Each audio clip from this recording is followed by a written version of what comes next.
কেন্দ্র সরকারকে বলতে চাই, রাজ্য সরকারকেও বলতে চাই, মিনিস্ট্রি অফ হোম অ্যাফেয়ার্স থেকে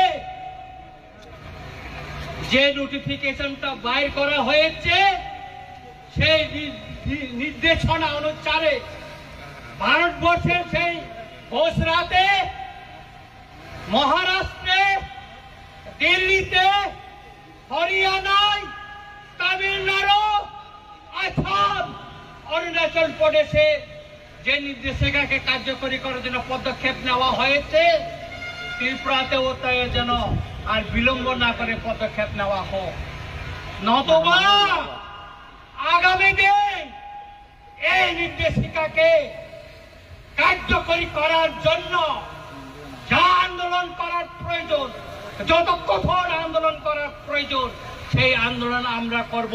এই মঞ্চ থেকে আমি ঘোষণা দিচ্ছি। আমি সবাইকে বলতে চাই, আজকে মিডিয়া এবং সারা ত্রিপুরার সব অংশের জনগণের সামনে বলতে চাই, এই আন্দোলন থেকে আমরা ছেড়ে পালিয়ে যাব না। আমি রঞ্জিত দেববর্মা বলছি।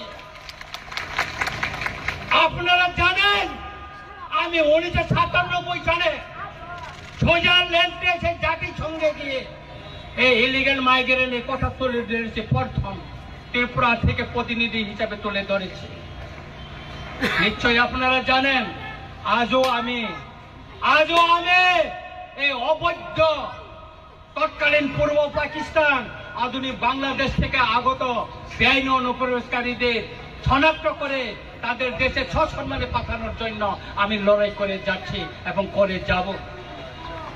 কাকুরা বকুরা আং অকক সানানি সিকাং তিনি চিনি ও পান্ডাও চিনি বরমগানাং মহানন্দ বাবু তিনি নরনি তৈফাং তাইরো ফাই মান্দাং পাইকা চিনি কাউন্সিল অফ ত্রিপুরা হদানি বরমগানাং বীরেন্দ্र ত্রিপুরাनो কবৈ गोबां हदानि चिनि अकारारक खायसक पाइका गोबां चिनि सुबिल सोसाइटिनि बरक पाइका गोबां चिनि एनजिओसनि बरक पाइका गोबां बरक যারা রাজনৈতিক পতাকা তলাবো ফাইনালি নাইয়া তিনি ওর পতাকা করে কোনো রাজনৈতিক দল নেই, পতাকা নেই। আজকে আমাদের এই আজকে সমাবেশে কোনো রাজনৈতিক দলের পতাকা নেই, শুধু জাতীয় পতাকা নিয়ে আমরা আন্দোলন। কারণ আমাদের এই ইস্যুটা হচ্ছে জাতীয় ইস্যু। এই জাতীয় ইস্যুকে আমরা জাতীয় পতাকা নিয়ে আন্দোলন করব, রাজনৈতিক পতাকা দিয়ে নয়। আমাদের মহারাজা বলেছিল পয়লা জাতি ওলোপাতি, সেই জন্য আমাদের জাতিকে আজ রক্ষা করতে হবে পয়লা, তারপর পার্টি। সেই জন্য আজকে পতাকা ছেড়ে দিয়েছে, পার্টির পতাকা ছেড়ে আজকে আমরা জাতীয় পতাকা নিয়ে লড়াই মাঠে নামছি। অনেকে হয়তো প্রশ্ন করতে পারে রঞ্জিত দেববর্মা ত্রিপুরা মঠার এমএলএ, উনি কিভাবে পতাকার বাইরে ত্রিপুরা মঠার বাইরে হয়ে গেল? না, আমি আজকে এখানে ত্রিপুরা মঠার এমএলএ হিসেবে আসিনি, আমি সাধারণ জনগণ হিসাবে, জনপ্রতিনিধি হিসাবে আমি এখানে এসেছি। এই লড়াই সর্ব অংশের জনগণকে নিয়ে লড়াই। এখানে বাঙালি, পাহাড়ি, মুসলিম, খ্রিস্টান, বুদ্ধিস্ট, হিন্দু সব অংশের মানুষকে নিয়ে আমাদের এই লড়াই। সেই জন্য আজকে এত লোক এখানে এসেছে। কেন এসেছে? আমাদের একটাই দাবি, একটাই, সেটা হচ্ছে যারা তৎকালীন পূর্ব পাকিস্তান, অধুনা বাংলাদেশ থেকে যারা ত্রিপুরায় এসে বসবাস করছে, আমাদের অধিকার কেড়ে নিচ্ছে, আমাদের জমি কেড়ে নিচ্ছে, আমাদের ভবিষ্যৎ বংশধরদের রক্ষা করার জন্যই আজকে তাদেরকে আমরা শনাক্ত করে তাদের দেশে ফেরত পাঠানোর জন্য দাবি জানাচ্ছি।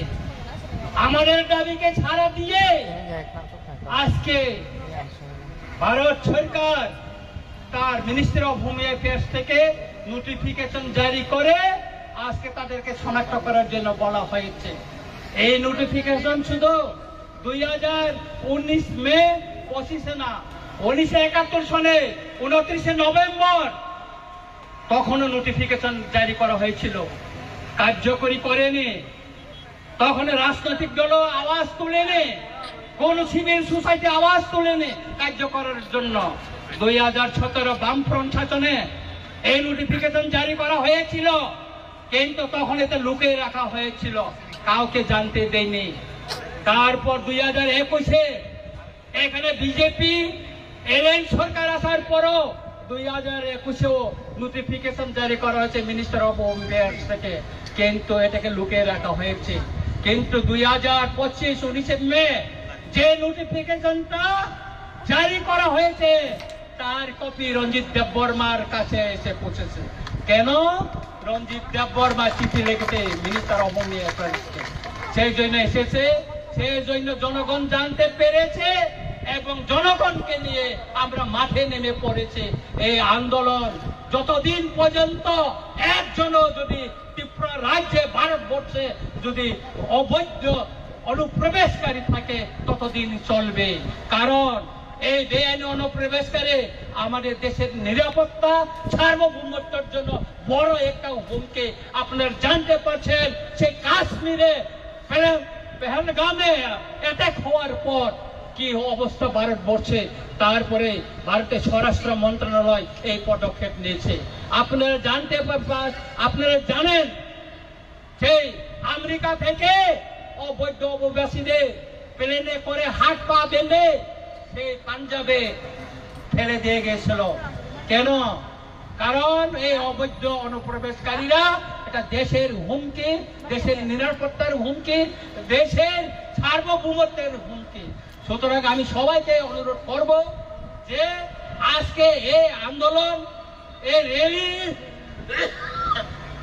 কোন জনগোষ্ঠীর বিরুদ্ধে না, কোন জাতি ধর্মের বিরুদ্ধে না, এটা বেআইনি অনুপ্রবেশকারীদেরকে শনাক্ত করে তাদের দেশে পাঠানোর জন্য এবং কেন্দ্র সরকারের যে নির্দেশনা তাকে কার্যকরী করার জন্য এই আন্দোলন আগামী দিনে চলবে। আমি আমার বক্তব্যকে আর বিশেষ আর দীর্ঘায়িত করতে চাই না। আমাদের মিছিল এখনো শুরু হয়ে যাবে। আপনারা শৃঙ্খলাভাবে সবাই মিছিলে জাতীয় পতাকা নিয়ে আপনারা সবাই একসাথে আমরা মিছিল করব। এই মিছিল শেষে আপনারা নিরাপদভাবে সবাই আপনারা বাড়িতে চলে যাবেন। আগামী দিন আন্দোলনের জন্য আপনারা প্রস্তুত থাকুন। আজকে আমি ধন্যবাদ দিতে চাই আমাদের মিডিয়া ভাইদের যারা আজকে এই আন্দোলনকে কভারেজ করার জন্য এসেছেন, এবং আমি এখানে আরো প্রশাসনকে ধন্যবাদ দিতে চাই, কেননা ওনারাও আমাদেরকে আজকে অনুমতি দিয়ে এই শহরে আন্দোলন করতে দিয়েছেন।